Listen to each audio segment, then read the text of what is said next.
li esses livros aqui tentando melhorar de vida, mas nem todos tiveram o efeito que eu esperava. Eu nunca fui muito de ler, só que eu sempre soube da importância da leitura e principalmente dos benefícios que você lê tem. Então eu sempre tentei começar a ler, né? Desde novo, por várias vezes eu tentava, só que eu nunca consegui. Porque eu achava chato, eu ficava com sono, eu não entendia o que eu estava lendo. Só que uns 2, 3 meses atrás, mais ou menos, eu tentei novamente, né? Eu quis começar a ler, justamente pelo que eu falei, de saber da importância que é a leitura. E como eu já tenho uma mentalidade agora melhor, digamos assim, né? Porque você vai vivendo, o tempo vai passando e você vai evoluindo. E vai ganhando mais maturidade. Então eu falei, poxa, eu vou tentar de novo. E foi o que eu fiz. E dessa vez até que deu resultado, querendo ou não. E é o que eu vou te contar hoje. Quais resultados eu tive e quais resultados eu queria ter e não tive, tá? Eu comecei por esse bendito aqui. Não me julgue, tá? Não me julgue. Por que que eu comecei por ele? Primeiro, o título. Emília no País da Gramática. Eu pensei duas coisas. A primeira coisa foi, poxa, Emília, Sítio do Pica-Pau da... Sítio do Pica-Pau Amarelo. Então, é um livro um pouco mais infantil. Logo, a leitura não vai ser tão difícil. Que foi o primeiro erro que eu cometi lá atrás. Eu tentei começar a ler por obra literária, que é difícil de você entender o que o cara está falando ali no livro. Então, foi um dos motivos que fez eu não conseguir ler. E daí eu desisti. Então, nesse daqui, eu optei justamente porque, é um livro mais infantil, a leitura vai ser fácil. E outra, gramática. Eu vou aprender alguma coisa ou outra lendo. Então, foi o que eu fiz. Mas ele não serviu para muita coisa, só para ser a porta de entrada para esse novo hábito que eu estou tentando construir. Ou já construí, talvez. Mas enfim, o que eu aprendi aqui eu já esqueci. Basicamente foi só a porta de entrada mesmo. O segundo livro foi esse daqui, Seja Foda, de Caio Carneiro. Foda aqui no livro significa feliz, otimista, determinado e abundante. Ele é um livro de... não é desenvolvimento pessoal, mas é e não é, né? Mas é tipo, como você conseguir ter sucesso mais voltado para empreendedorismo, para você que quer abrir um próprio negócio, sabe? Mas é mais para como ter sucesso, independente da área. Ele fala um pouco sobre empreendedorismo, mas o foco dele é como você ter sucesso. E justamente era isso que eu esperava desse livro, né? Até pelo título, Seja Foda. Poxa, uma pessoa foda é uma pessoa foda.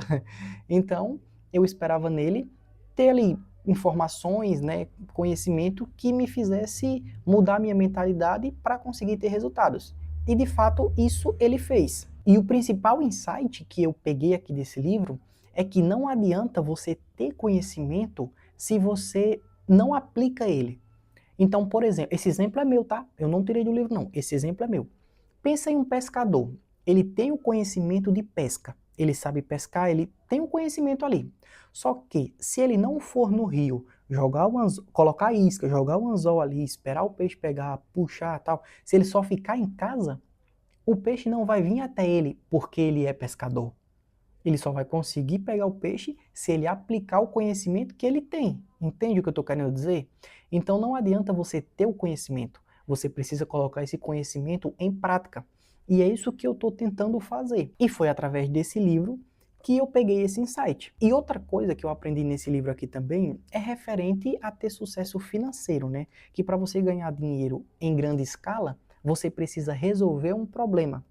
Só que muita gente busca uma forma, né, um meio, que você consiga resolver problemas de outras pessoas para conseguir ganhar dinheiro em cima disso, seja, por exemplo, oferecendo um produto, né, um serviço.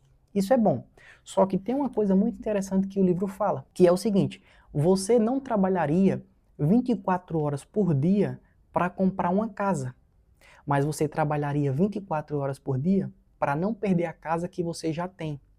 E eu fiquei pensando nisso e eu falei, cara, é verdade. Porque eu lembro que quando eu queria comprar o meu celular, eu tinha vontade de comprar ele, eu queria comprar ele. Só que não era a mesma... eu não dava o mesmo valor para ele de um dia que eu pensei que eu tinha perdido ele. Eu falei, nossa, perdi o celular, agora ferrou.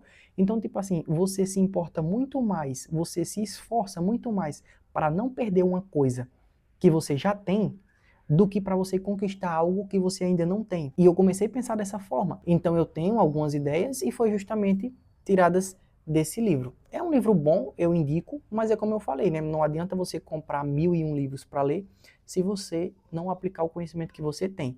Então, por exemplo, se você tem um livro aí na sua casa e você já leu ele, e agora você quer comprar outro para ler, se você não tirou nenhum aprendizado, não teve nenhum resultado, na verdade, do que você já leu, não adianta você comprar outro. A não ser que o livro que você leu é de alguma história, alguma coisa assim, mas se for um livro de conhecimento, que ele vai agregar alguma coisa na sua vida e você não aplicou, para que você vai comprar outro livro? Se você vai ter o conhecimento e você não vai aplicar. Eu cometi esse erro, tá? Eu cometi esse erro. O terceiro livro que eu li foi esse daqui, O Homem Mais Rico da Babilônia. E com ele eu consegui criar um hábito que eu não tinha, que é o quê? Guardar 10% de tudo que você ganha. Eu sempre guardei dinheiro, todos os meses eu consigo guardar dinheiro. Só que, tipo assim, eu não tinha um número exato para guardar. Eu não tinha uma base ali, um norte, na verdade, né? Eu sempre guardava uma quantidade X, assim e tal, mas eu não tinha uma base para isso. E com esse livro, deixa eu pegar ele aqui, e com esse livro, é, eu entendi a importância de você se pagar primeiro antes de pagar outras pessoas. Então, por exemplo, você ali tem um salário de R$ 2.000. Aí você recebe o seu salário, né, o pagamento cai na conta, aí você começa, eu vou pagar aluguel, vou pagar energia, vou pagar água, vou pagar fulano de tal, vou comprar isso, vou comprar aquilo, vou comprar uma bicicleta, um celular novo. E daqui a pouco você vê que não guardou nada. Esse é um dos maiores problemas da grande maioria dos brasileiros, não guardar nada. E é como eu falei, eu já guardava dinheiro, só que depois que eu li esse livro, eu comecei a guardar esse dinheiro de uma forma mais organizada, uma porcentagem de tudo que eu ganhava, de tudo que eu ganho, né, que eu guardo ainda. Então, tipo assim, por exemplo, eu tenho meu salário, só que às vezes eu faço uns extras, e daí eu guardo também 10% desses extras. Eu não guardo só do meu salário, que é o que eu fazia antigamente. Caía meu salário, eu guardava um valor aleatório e pronto. Mas eu não faço mais isso. Estou fazendo o quê? Cai o pagamento, eu me pago primeiro para poder eu pagar outras coisas. Porque pensa assim, se eu compro, por exemplo, eu comprei esse microfone aqui, que é o que eu estou usando. Esse microfone eu comprei, ele é um bem que eu tenho. Só que ele não é dinheiro. Não é uma coisa. Não é meu, vamos dizer assim. Uma hora ele vai estragar, ou ele vai queimar, ou eu vou perder. Então, você não pode comprar um item e achar que você está se pagando, que aquilo é para você. Você tem que guardar dinheiro. E daí sim, isso é para você, sabe? Então, por exemplo, esse microfone eu acho que eu paguei 300 e pouco. Se eu guardo esses 300 e pouco, aquele dinheiro é meu, eu guardei, ele está guardado. Aqui não é mais o dinheiro, entende o que eu estou querendo dizer? Mesmo que foi uma coisa que eu comprei para mim. Só que, tipo, quando ele queimar, eu perdi ele. Então, acabou-se. Se eu guardo o dinheiro, ele vai ficar na conta. E quanto mais eu guardo, mais o dinheiro que está ali vai aumentando. Eu estou criando, eu estou construindo o meu patrimônio. Entende o que eu estou querendo dizer? E foi com esse livro que eu peguei esse insight. Então, tipo assim, eu pago minhas contas tudo certinho, eu guardo 10% de tudo que eu ganho para construir o meu patrimônio e as coisas que eu quero comprar, eu compro por fora, sabe? Primeiro eu me pago para poder pagar outras pessoas e depois comprar as coisas que eu quero. Porque não adianta eu comprar as coisas e não ter nada guardado. E uma coisa interessante de você guardar o dinheiro é que, tipo assim, o livro ele conta várias histórias de pessoas, né? E essas pessoas têm uma coisa em comum, que é usar o dinheiro que elas têm guardado quando aparece uma oportunidade para ganhar mais dinheiro. Então, por exemplo, o próprio homem mais rico da Babilônia, que ele fala ali, só que eu esqueci o nome. Ele começou guardando 10% de tudo que ele ganhava e apareceu uma oportunidade que ele precisava de um certo dinheiro para investir em uma coisa. E daí ele tinha o dinheiro porque ele guardou.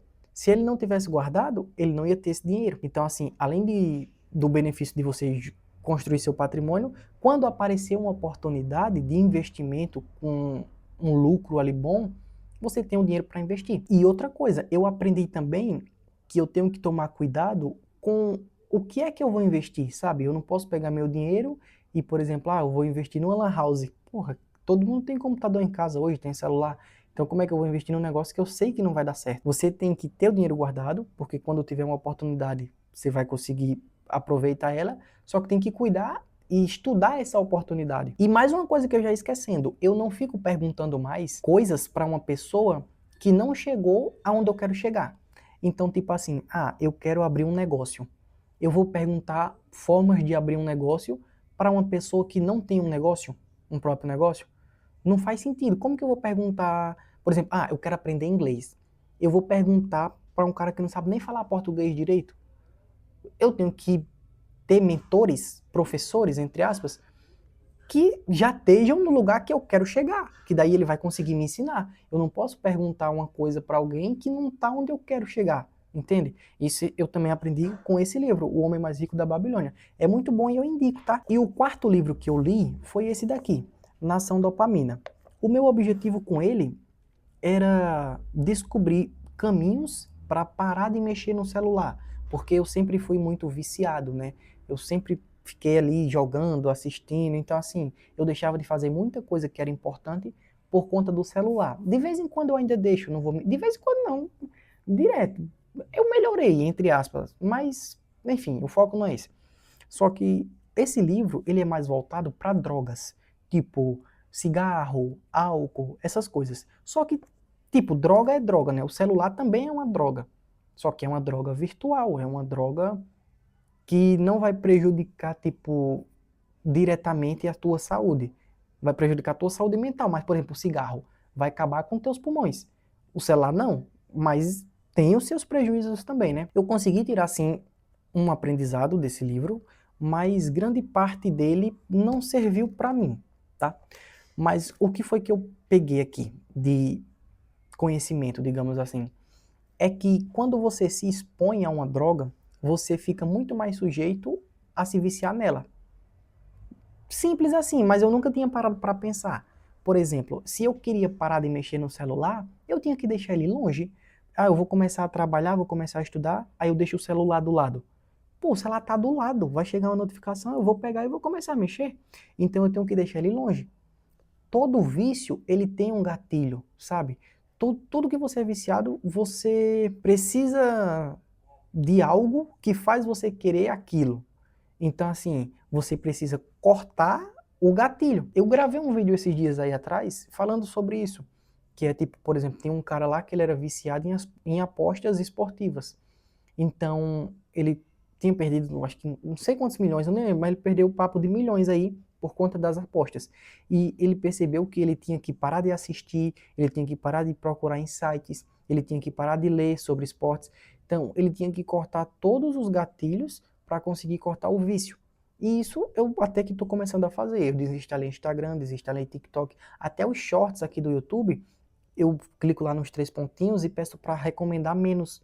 Porque mesmo sem Instagram, às vezes eu passava o dia todo no YouTube assistindo shorts. E daí eu consegui também tesourar, digamos assim, essa questão dos shorts.